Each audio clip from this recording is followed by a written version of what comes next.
নমস্কার বন্ধুরা, আজকের রেসিপি কাঁচা লঙ্কা ইনস্ট্যান্ট আচার। তার জন্য প্রথমে কড়াইটাকে একটু গরম করে তাতে তেজপাতাগুলোকে দিয়ে দেব, তারপর দিয়ে দেব গোটা জিরে, ধনে, এগুলোকে কিছুক্ষণ নাড়াচাড়া করে নেব। মশলাগুলোকে ভালোভাবে ভাজা হয়ে গেলে নামিয়ে নেব।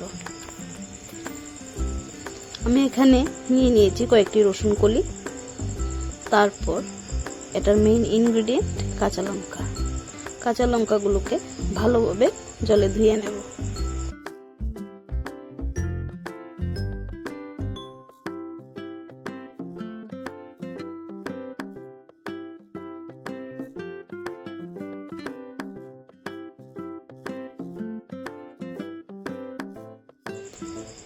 আমি এখানে হলুদ সর্ষেকে আগে থেকে ভিজিয়ে রেখেছিলাম।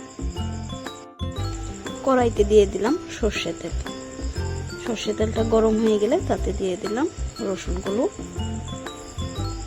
তারপর দিয়ে দিলাম কাঁচা লঙ্কা, জিরের গুঁড়ো, পরিমাণ মতো নুন, হলুদ, আগে থেকে করে রাখা সর্ষের পেস্ট মিশিয়ে নিলাম।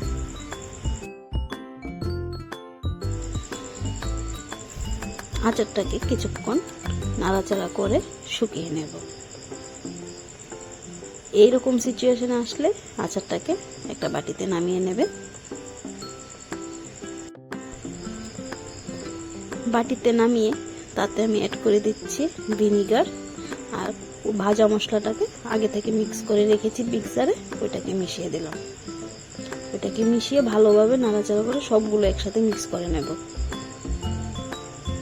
তৈরি হয়ে গেছে আমাদের কাঁচা লঙ্কা ইনস্ট্যান্ট আচার।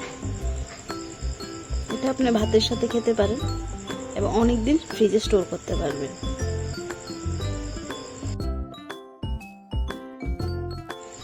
আমি এটাকে একটা কাচের বয়মে ভরে নিচ্ছি। আপনারও ইচ্ছে করলে এইভাবে কাঁচা লঙ্কার আচার বাড়িতে ইনস্ট্যান্ট রেডি করে নিতে পারবেন। ভালো লাগলে like, share and subscribe. Thank you for watching.